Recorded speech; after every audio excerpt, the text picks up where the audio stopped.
One of the aspects to this type of match, which makes it so interesting, is that it can lead to the formation of unlikely alliances. Just another thing to have to worry about when you're competing against 3 other superstars all at the same time. The constant reinvention of Chris Jericho has been what's kept him one of WWE's most enduring superstars. Look, I get it. I know what you're trying to do. You're trying to kiss up to Y2J, Saxton, but the fact is, your name's on the list of Jericho in permanent ink. I thought it was just a rumor. Elbow drop. Piercing.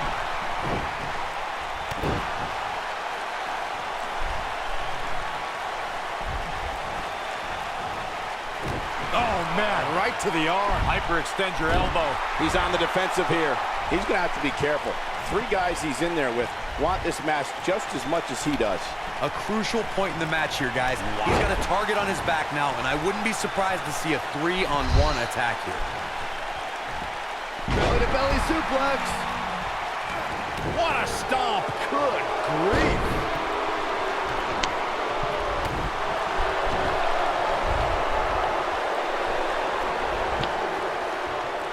Harsh impact.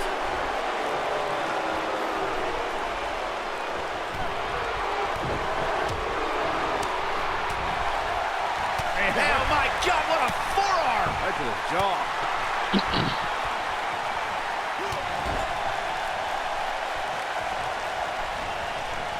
Elbow right to the nose. Little lion-sawed action. Can he end it here? If it doesn't end the match this time, it might be time for a new finisher.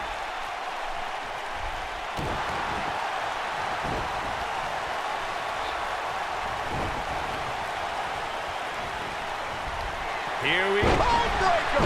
Here's his chance to win this.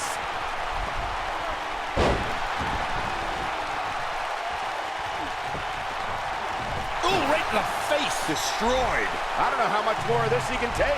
I mean, it looks to me like he's almost completely out. Oh, yeah, this is hard to watch now. I mean, he is taking quite a beating in there.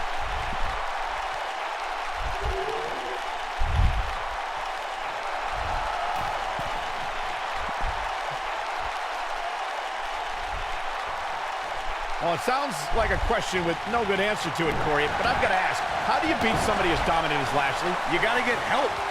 Just go back and look at the few times Lashley's lost. Almost every single time it took outside interference to get the job done.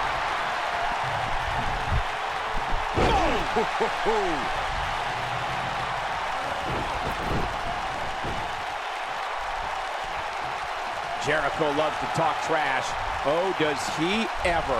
Corey brings up a good point. Outside interference has been the common denominator in many of Lashley's losses, dating back to Finley employing the help of Hornswoggle to defeat Lashley for the United States Championship.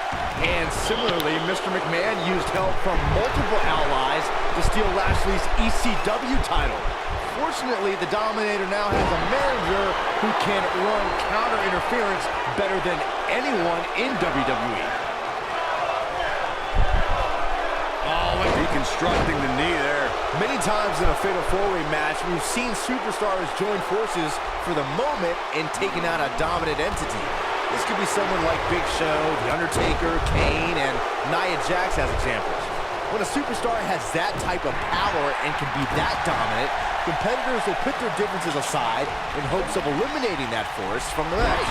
Oh boy, he is rolling. Byron, you made an excellent point a few moments ago. There have been many times throughout history where superstars have joined forces in a fatal 4-way match in hopes of eliminating by pinning or incapacitating that dominant force. Sometimes interesting alliances are formed.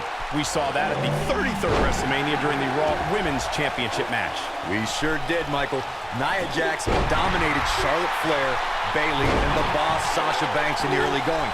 While they recovered out on the floor, they realized for that moment they were stronger together. The decorated champions eliminated Jax after a triple powerbomb that saw all 3 superstars assist in the pinfall.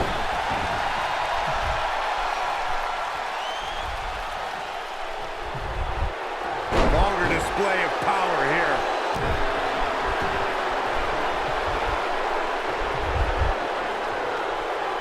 This might be it. Oh, my.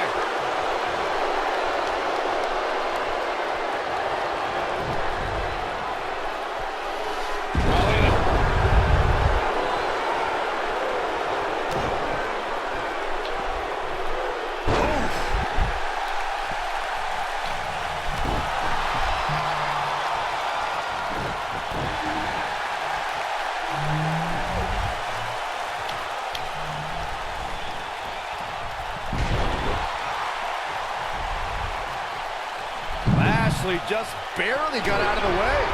Since there are no disqualifications. There it is, it's locked in. Smart maneuver.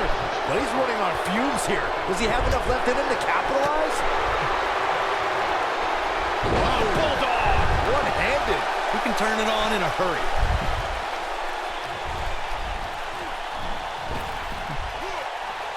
Nasty impact. Byron, you touched on something earlier that's worth repeating. If you're a superstar competing in a fatal four-way elimination match and the competitor is eliminated, they can look to settle a score and affect the outcome of the match later. That's always a possibility in a fatal four-way match because of the no disqualification stipulation.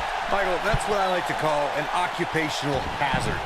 We saw an example of that in 2016 during the fatal four-way elimination match to determine the #1 contender for the WWE Championship. The Miz was eliminated from the match, but let's say he had a major influence on the outcome of the contest. Just ask Dean Ambrose. Allow me to take you back to December 7th, 2015, and one of the largest matches in WWE history, the Fatal 4-Way Tag Team Elimination match. You had the Usos, Dean Ambrose, and Roman Reigns versus the Wyatt family against the League of Nations against Team ECW. From the moment the bell rang, it was absolute chaos. Byron, the Fatal 4-Way Tag Team Elimination match that you spoke of earlier was certainly an exciting way to help close out 2015. The WWE Universe knew to forget what they thought they knew about tag team matches when both Usos were going to superplex Rusev and Braun Strowman entered the ring and powerbomb both Usos as they superplex Rusev. Michael, that was an unbelievable display of power by the monster among men, Braun Strowman. And soon after, there were bodies flying everywhere. Tommy Dreamer eliminated the Wyatt family, the League of Nations took out Team ECW, and Roman Reigns brought... Here it comes, guys! Look at this! Oh, Mox cinched in. The Lion Tamer, look at the angle of the body. This is his opportunity to win this thing. There's a mistake I've noticed that a lot of superstars make in a fatal four-way match. They check with the referee to confirm that the referee counted 2 and that it was not a 3 count. Sometimes they argue with the referee. In a fatal four-way, if you take the time to argue with the referee about the point, somebody's going to attack you and it's going to be too late. Corey, I have to agree with you on a point you made earlier. Sometimes superstars get into a war of words with the official about if a all right, Kristen, are you ready? I found the clip. You ready? In a fatal four-way match, you have 2 other opponents. Yeah, I found it. Here it is. If a superstar is not careful, they could end up on the wrong side of an attack. Look, I understand the intent, but a fatal four-way match is not the time nor place to enter into a war of words with the official over the 3 count. That's when you're most likely to feel the wrath of one of the other opponents in the match. You can also see a fatal four. Here he goes. He just had the biggest shooting Beautiful technique. Come on, Jericho, put that stupid idiot away. He said, damage. Had the hammer. Oh my goodness, crushing it. Byron, earlier you brought up the 16 superstar four-way elimination tag team match. It goes without saying that the match is quite the scene before the bell even rings. Something else I'd like to include is that in the fatal four-way tag team elimination format, once a superstar gets eliminated, look at that code breaker. That was nasty. But I don't know how much gap. Look at this. This could do it. And he got a near fall out of it. How'd he do that?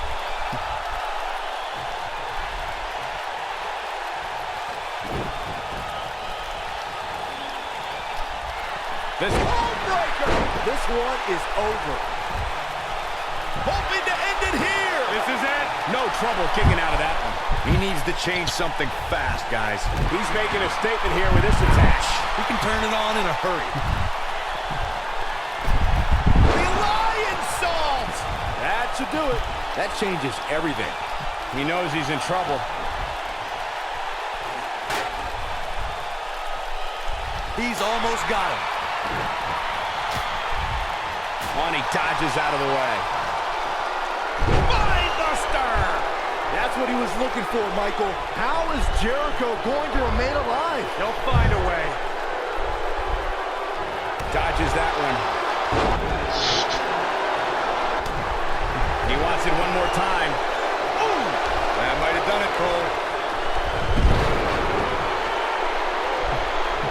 Code breaker. That was nasty. Can he finish him off here? He goes for the cover. 2, 3. Your winner of the Fatal 4-Way.